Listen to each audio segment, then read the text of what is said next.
Napoleon slept that night at Ferme de Grenot, where the dead bodies having been removed, the headquarters were established. All the straw there collected was carried off together with the wrecks of the building. On the 12th, we pursued the enemy. Our cavalry dispersed and sabred them in the very avenues of Chateau Thierry. Their projected retreat by the road to Chalon was cut off, and they now had no alternative but to throw themselves into the town. They attempted first to cut the bridge so that the Marne might become a barrier between them and their pursuers, but our troops penetrated pell-mell with them into the suburb of Chateau Thierry. The Duc de Treviso pursued them beyond the bridge on the road leading to Soissons. During the engagement, Napoleon arrived on the heights which command the valley, and he passed the night in a little detached country house in the vicinity of the village of Nasle.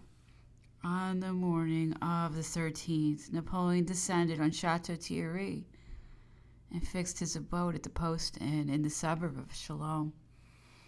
Several Prussians had concealed themselves in the house. 6 were found, but the 7th had taken refuge in a loft and was not discovered till 3 days after the departure of the imperial headquarters. The Allies had behaved most shamefully at Chateau Thierry, and on their retreat the inhabitants vented the utmost indignation against them, joy at their deliverance, the almost magical appearance of Napoleon, who was supposed to be still in the neighborhood of Troyes, the engagement that had taken place in the streets of the town, the confusion inseparable from such events, all these circumstances combined had excited the inhabitants of Chateau Thierry almost to a pitch of delirium. The men uttered nothing but imprecations and threats, and the women laughed and wept by turns. Some, it is said, were seen wreaking their revenge by throwing into the river the wounded Prussians who were lying on the bridge. The general emotion that prevailed occasioned great exaggeration in the accounts that were rendered to Napoleon. Ignorance of the German language and of the distinctive marks of rank among the enemy officers was another cause of mistakes. In the general rout that had taken place on the bridge, many imagined they beheld the total destruction of the Allies.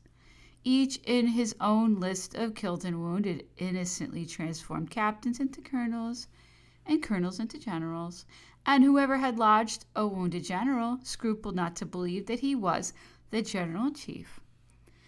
Being for the present rid of this portion of the Prussian army, Napoleon now thought of turning to oppose the other which he had left between Chambord and Chalon. Marshal Blucher, finding himself checked in that quarter, had summoned to his aid the corps of Cleese and Langeron, which had been replaced by fresh troops in the positions before Metz and the fortresses of Lorraine. The Duke of Ragusa could no longer oppose the advance of forces so disproportionate to his own.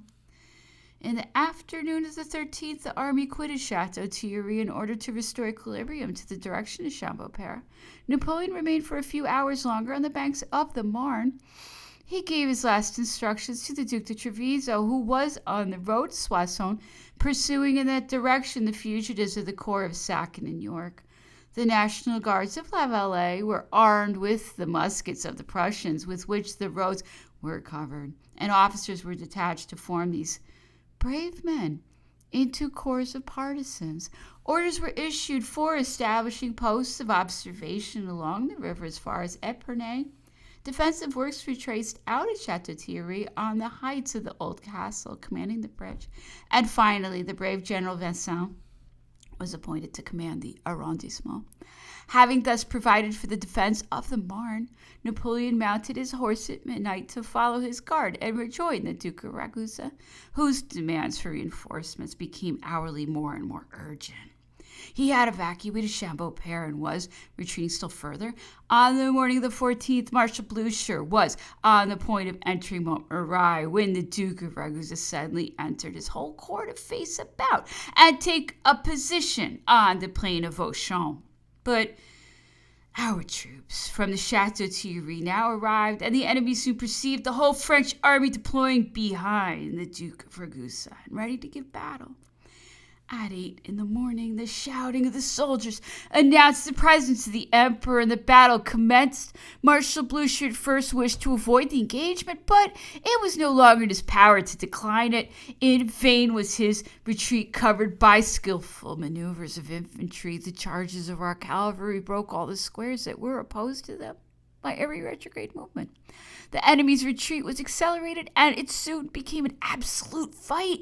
Several times in the course of the evening, Marshal Blucher, surrounded by his staff, defended himself with his saber, and he owed his escape solely to the darkness, which prevented us from recognizing him.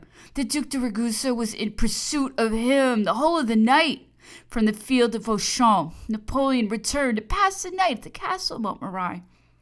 6 days had scarcely elapsed since the emperor quitted Nogent, but Prince Schwarzenberg, profiting by his absence, had succeeded in passing the Seine. Napoleon's presence in that quarter was necessary. He therefore consigned the Prussians to the Dukes de Treviso and Ragusa, and set out followed by his indefatigable guard and the corps of the Duc de Taranto. While search was making for a paved road by which we might most readily attain the valley of the Seine, orderlies were dispatched in all haste to inform the Dukes of Belluno and Reggio that on the following day, the 16th, Napoleon would debouch in their rear by Guignes. The imperial headquarters accordingly arrived at Meaux on the 13th, but at a very late hour, and they were established for a few hours only at the residence of the bishop. Since the emperor's departure from Troyes, the rapidity of the military operations had afforded no opportunity of transmitting official intelligence to Paris, but the proximity of the headquarters to the capital now enabled the communications to resume their full activity. On the night of the 15th, 3 bulletins were sent off containing an account of the events of this glorious week. And the news was still followed by a column of 8,000 Russians and Prussian prisoners who defiled on the boulevards before the eyes of the inhabitants of Paris. Chapter 5. Return on the said battles of Nangy and Montereau, pursuit of the Austrians beyond the Troy from the 16th to the 23rd of February. But neither victories nor convoys of prisoners could restore the confidence of the Parisians. A new source of alarm agitated the public mind. The advance of the Grand Austrian army was now the object of dread. And never were fears better founded. Schwarzenberg's army, after having forced the bridges of Nogent, Bray, and Montereau, had advanced on the Nancy. The Bavarian troops, commanded by General Freda, and the Russians, under the command of General Wittgenstein, formed the enemy's advance guard, which was entering La Brie. On the opposite side of the Seine, Sens had been forced, in spite of the determined resistance of General Alex. Bianchi's Austrian corps was advancing in Fontainebleau, and Plato's Cossacks were spreading desolation between the Yonne and the Loire. On the morning of the 16th, Napoleon quitted Meaux to proceed to Guignes, proceeding La Brie by the way of Crécy and Fontenay. The road was immediately covered with carts brought by the inhabitants of the neighboring villages, by help of which our soldiers were enabled to double the distance of their stations without halting. The firing of cannon was heard in the direction of Guignes, and our troops advanced with twofold speed, while the artillery drove on at post haste. An engagement had been maintained since noon on the plain of Guignes. The Dukes de Belluno and Reggio were pressed by the enemy, opposed to him the most vehement resistance, seeking to retain possession until evening of the road to Chalnes, by which Napoleon was expected to arrive. But when the heads of our columns presented themselves at Chalnes, they found that the enemy's sharpshooters had already entered the place. The baggage, in order to be the more secure of reaching Guignes, had forced to take a circuitous route and to descend the little river Eure as far as the bridge of Seigneur. An hour later, the junction of our forces would perhaps have been impracticable.